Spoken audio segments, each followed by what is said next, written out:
Welcome to Business Innovators Radio, featuring industry influencers and trendsetters sharing proven strategies to help you build a better life right now.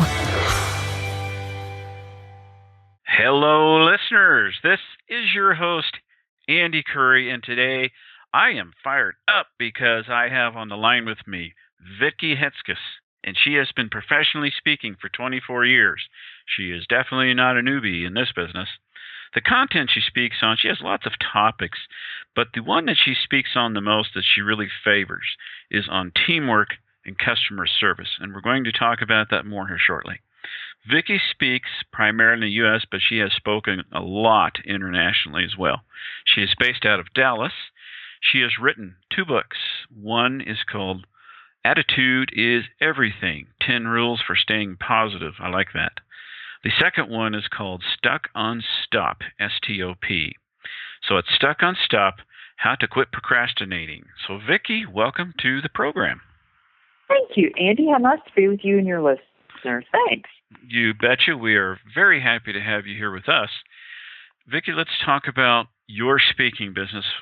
Listeners want to know, what is it that you're saying to the groups that you're talking to? So on the content of teamwork and customer service, who are you speaking to, first of all? How are you helping them, and what are you teaching them? Well, I'm kind of all over the place. It's been such a blessing to have this career. My career has spanned from almost all the airlines, the insurance industry. I love banking groups, even the International Cemetery and Funeral Home Association. So I'm kind of all over the place out there.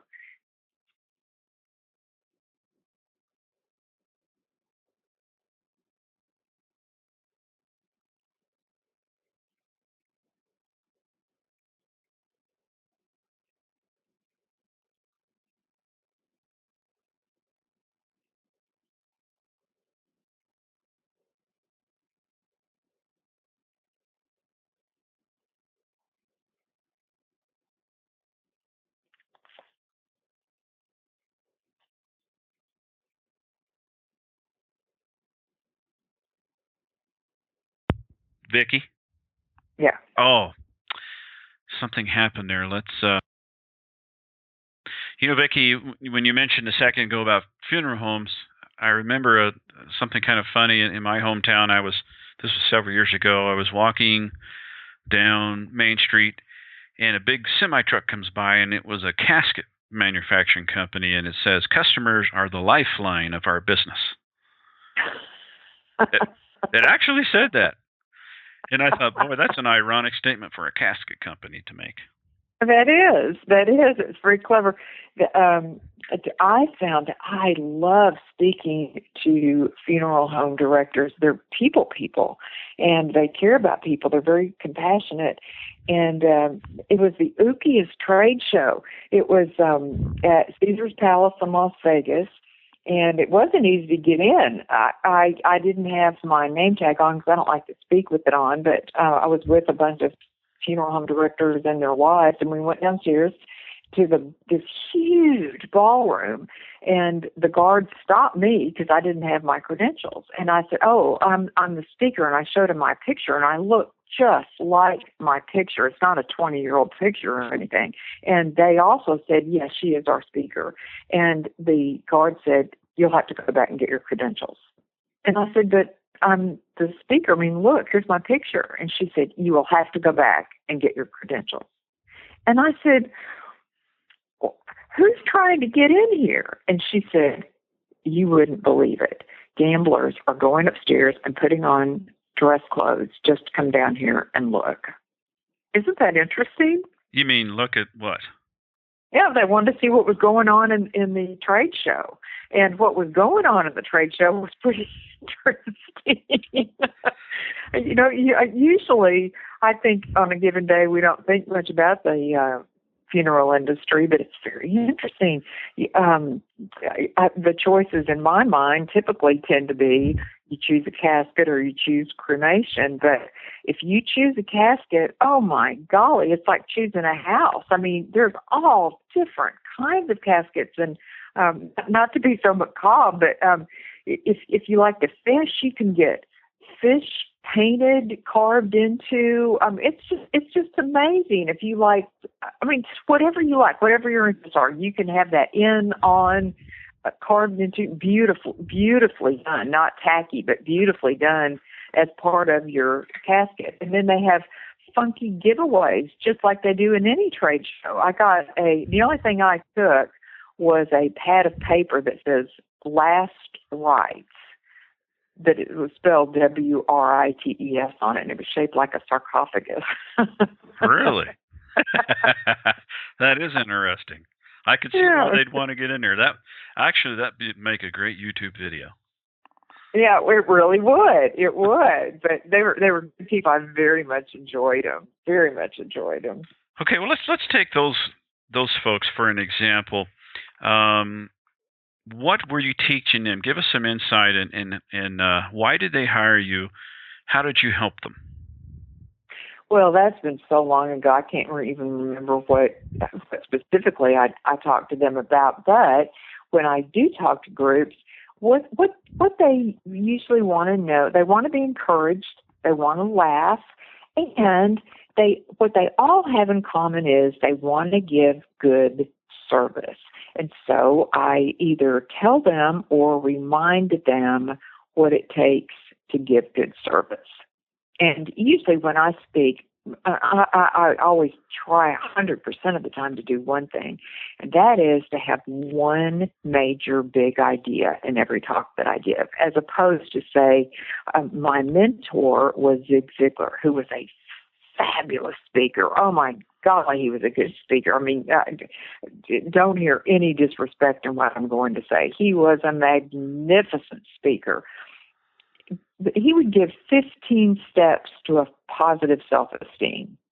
Well, you can't remember 15 steps to anything. I don't care how badly you want to remember it. I would like to know 15 steps to not wrinkle ever again, but you can't remember that.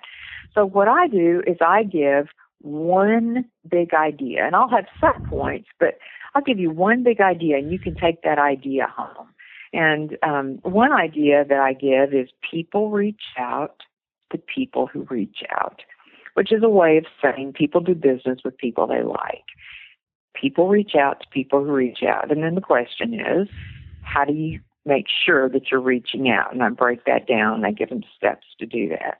And that talk is a really fun talk. It's very interactive, and we do the things that it takes to do that in the talk. And I get them up, I get them laughing, I get them interacting, and doing the things that it takes to reach out to other people, to their team workers and to their customers. And by the time they leave, they've made friends, they've enjoyed the conference, and they see and do what it takes to be customer and team focused. So what do you do when you do the interaction? How do you, because, I've sat in audiences when speakers say, turn to your neighbor and whatever, because people get really uncomfortable with that kind of thing if they're not used to it. Well, that depends. It kind of depends on how you set it up. A lot of people, some people do get uncomfortable, but if you set it up and you've got them laughing, you can't just go in cold and say do that or they don't like it. I don't like that, and I don't do any. That's true. You don't want any like kumbaya, touchy feely stuff.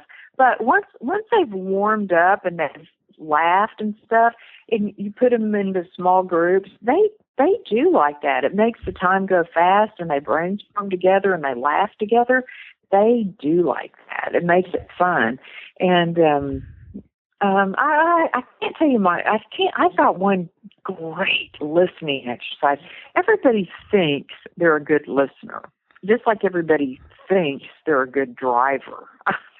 But they're just lousy at it as a rule, And so I've got and it's not a schmaltzy exercise. It's not like one of those silk, what do cows drink? Water. It's not one of those exercises. Mm-hmm. It's really good exercise, and it shows people that chances are they're not as good a listener as they thought, but it's fun. And then they think, wow, I need to listen. And we need to listen not necessarily for our sake, but we need to listen for the person who's talking's sake. Because if they don't feel listened to, it doesn't count. Well, let's give the listeners that technique. Can we do that? Do we have time to do that? Well, I can't. I don't want to give my activity away because that's kind of my bread and butter. So I don't want to give them my activity, but we can talk about some of the skills that are involved. Okay, let's do that. Well, it's real important to make eye contact. It's very important in this day and age to stop whatever you're doing, put your phone down. If you've ever, talked to anybody that's busy Facebooking or tweeting or, whatever, and they're going, or if you've ever talked to a husband watching a football game and he's going, yeah, oh, wow, they scored, then you know that they're listening, but they're not really paying attention to you. So you want to give your person your full attention. That's listening, and that's taking it in and honoring the person who's speaking. My son, 23 years old, and so many kids his age, and even I would say up to the age range of 33, 35, they are always on that phone, looking at, I guess Facebook and such. And I wonder how that's going to affect them, because that is certainly bad business-wise. It is bad business-wise. And I know that, that's kind of what they do in that age range, but that'll be an interesting thing to see later on. I can't even hardly stand to be on my phone that long. So. Oh, well, you're the exception. I find that I'm glued to my phone also, but fortunately grew up with a father who had a PhD in communications, and so I really value, my love language is listening. So I listen to other people, and I want people to listen to me, or I feel invalidated. So that's kind of a pet thing of mine. So I think that's very, very important. Everybody wants to be listened to, but the skill it's a learned skill. It doesn't come naturally, and few people are taught to listen. Mm-hmm. True. Well, Vicki, tell us how you got started in the speaking business. You've been doing this for approximately 24 years. How did that come about for you? Oh, I had the most wonderful career path. I started in television. I wanted to be a movie star. This is a true story. I wanted to be a movie star. I worked for the Dallas Cowboys as a, eat your heart out, assistant receptionist. Assistant receptionist. I wasn't even the receptionist. I was her assistant. But it was a great job. And met all the players. Oh, I just had the best time. And met a lot of sportscasters. And one of them, Brett Lewis at Channel 11, said, our morning news anchor is pregnant and she's going on maternity leave. If you'd like the job, I'll recommend you. My degree was in radio, television, film. Well, to me, a screen was a screen. And so I thought, great. So I went and applied for the job, and I got it in Dallas. And so I got it. I could barely read, I mean, it's amazing to start a career in Dallas. And I never listened to news. When I was in college, I was a good student, but I didn't care about news. I was set on being a movie star. So my first interview, I was interviewing a guy that had dropped out of the mayor's race, and we go screeching up to his office, and we go up in this beautiful high rise, and I'm sitting across the desk from him, and he had withdrawn because of a scandal. I didn't know anything about this scandal. I didn't know anything about him. I had lived in Dallas all my life. I did not know Dallas had a mayor. How old were you at the time? I was right out of college. I skipped a year of high school, so I was young. I don't know, 20 or 21. Yeah. And anyway, they go, okay, 3, 2, rolling. And I'm looking at this guy. I don't know what to ask him. So I just pretended I was on a date with him. And I said, you used to think you were the best man to run the city, and now you don't. Why? That's the way I did. I mean, I interviewed. That's what you asked? Yeah, that's what I asked him. I mean, I did all my interviews that way because I didn't know. Right. I interviewed the Archbishop of Canterbury, the head of the Federal Reserve. What the heck does that guy do? You know, U.S. presidents. I mean, school board, county commissioners. I didn't even know we had county commissioners. Never heard of them. Right. City council members. But I'll tell you what, I learned so much in that job. It was like getting 3 college degrees, I would tell you. It was a wonderful job. It was a wonderful job. Anyway, blah, blah, blah.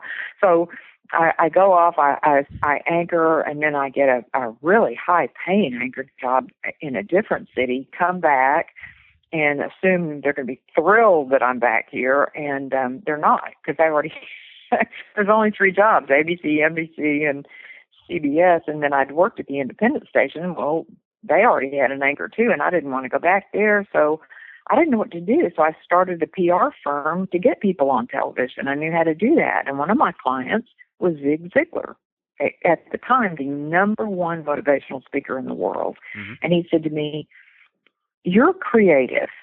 You should speak." And he mentored me.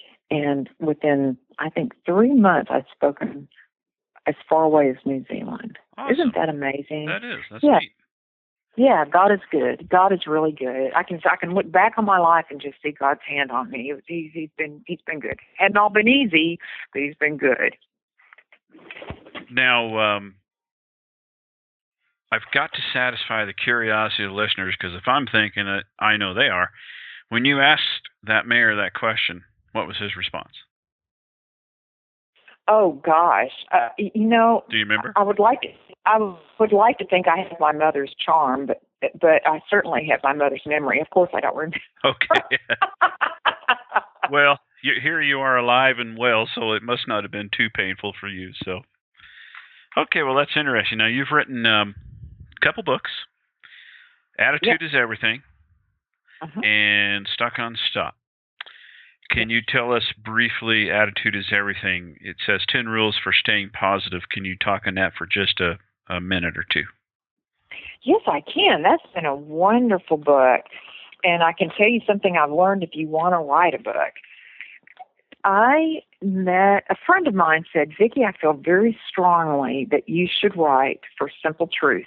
You'll know Simple Truth if you are 20. Back in the 80s, there used to be these posters everywhere, and they had like an eagle soaring over a canyon with a schmaltzy quote that said like courage and then a quote underneath it. Or it had a beautiful picture of a stream and then it'd have beauty and then a quote about beauty. You know what I'm talking about? Yes. You remember those posters that used to be all over offices everywhere? Oh, yeah. Well, that was Simple Truth. And Mac Anderson owned that company, and it's called Successories, and he sold it for millions of dollars, and he started a publishing company. He's since sold the book company, too, but anyway, he sold it for millions, and he just took a very slight number of speakers, and they were big speakers. They, not me, they were big speakers. And she said, "I just feel strongly." So I called him, and I had been the #1 speaker at a speakers bureau, and then he came along, and then he beat me out.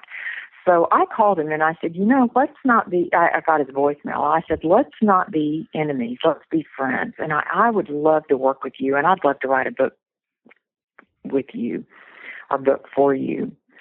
Well, it turns out he didn't know that we were competitors. He didn't know I existed. He just sort of spoke on the side.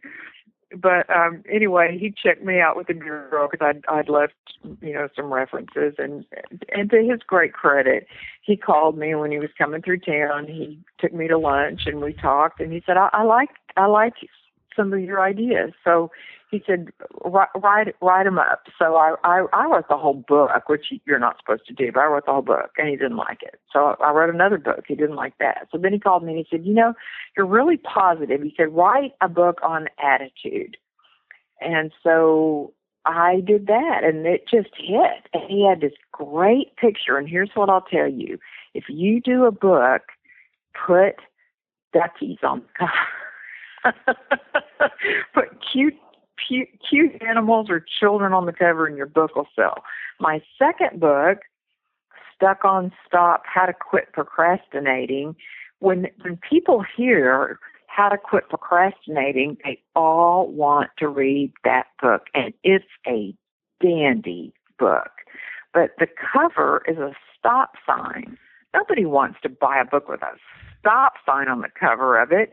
Everybody wants to buy a book with little cute ducks on the front. Mm-hmm. And that first book with the ducks on the front, it's little ducklings.